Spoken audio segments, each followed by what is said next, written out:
Alex, it's great to see you today. Good to be back. Thanks, Jake. So, Alex, you served for years in the U.S. military. You served overseas. You were in combat, you did psychological operations, and so you have a lot of experience with this. Why don't you tell us a little bit about what Russia does with its information campaigns? What are the point of these operations?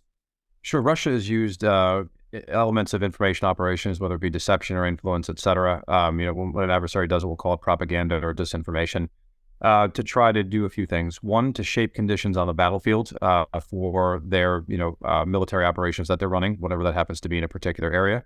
They'll also use it to domestically to try to garner support for the what Putin's calling his special military operation. Because without the popular support, there's a potential domestic political problem for him at home. So that's one audience, right? So we have one in Ukraine for the Ukrainian military to help shape, and that while the Russian forces to get freedom of maneuver. You've got the domestic political audience, and then you have the international audience in which the Russians are, there's an overall campaign, obviously trying to get support for the war, but then there are targeted efforts at different countries and different target audiences within those countries.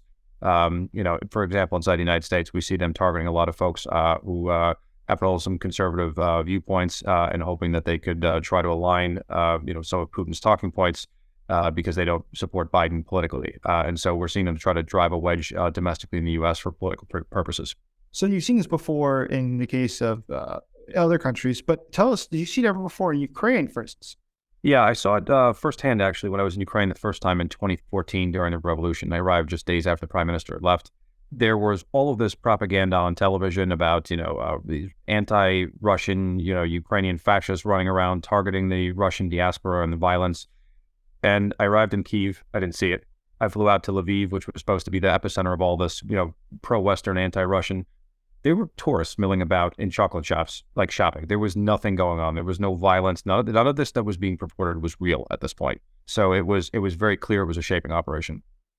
So the lessons learned from this, how did Russia use it in perhaps other countries? Russia essentially used the operation in 2014, which was a fundamental shift in warfare, by the way, to where they attempted to set the conditions that there was this anti-Russian, fascist movement out there. The security services then propped up a fake, opposition government of sorts in far eastern Ukraine, who then, tried to make themselves legitimate, and then in turn turned around and asked the Russians to send in troops to protect them against this fictitious threat that didn't exist, that was literally created through Russian, propaganda. So it came full circle, and by the end of it, the entire battle, for the most part, had been won in the information space. The troops came in and they were window dressing on the back end, and that is a complete shift in how we fight wars. So if the Russians are so clever at this, though, why did they fail so badly in the 2022 invasion? They thought they were going to take Kyiv in 3 days themselves. What happened? Sure. So I think a couple things in between that. So after 14, right, they used Ukraine as a battlefield for experimentation. And then they tried to influence the 2016 U.S. presidential election. And while there's no evidence they succeeded in that, they certainly sowed societal discord inside the United States. We know that they attempted again in 2020.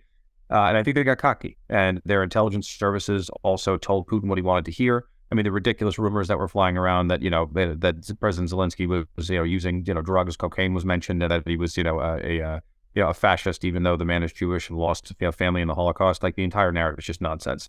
And Putin was also told that the Ukrainian populace was going to welcome, the Russians with open arms as liberators. They couldn't have been more wrong.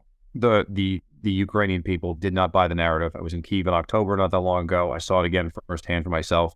No one wanted this. No one wanted the Russian troops there. No one wanted the violence. There was nothing to liberate them from.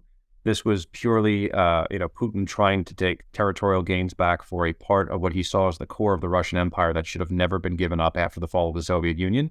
It has never sought well with him, and he has sought to regain that, for years. And he thought this was opportunity, and he seriously miscalculated. So if Russia has this view and it's used as propaganda for so many years, how's it going to react if Ukraine starts to take back territory in eastern Ukraine or Crimea? What do you expect from them? That's an excellent question. So I think to start off with, we've seen the Russian talking points coming out of the Kremlin and the defense ministry, where they've said that more rockets impacted than they actually fired, or missiles for that matter, and that missiles weren't actually shot down. So, we see them lying to their own domestic populace. So there's a couple of things that are at play, right? There's Russia on the international stage and losing, which is going to be difficult to try to hide because the international free press will report on it. But then inside of Russia, I think they're going to try to mask how bad the losses are, both in terms of actual casualties, but also territorial losses. And again, without making a clearly stated objective as to what he is going to hold, right? Whatever he ends up with at the end of this, if anything, he will try to claim victory on it. So I think we'll continue to see obscurity around what the Russian objectives are, because Putin doesn't want to box himself in, because that's how he's going to end up looking like he's losing. Makes perfect sense. Alex, I really appreciate your time, and thank you for your service. You too. Thanks, Jay.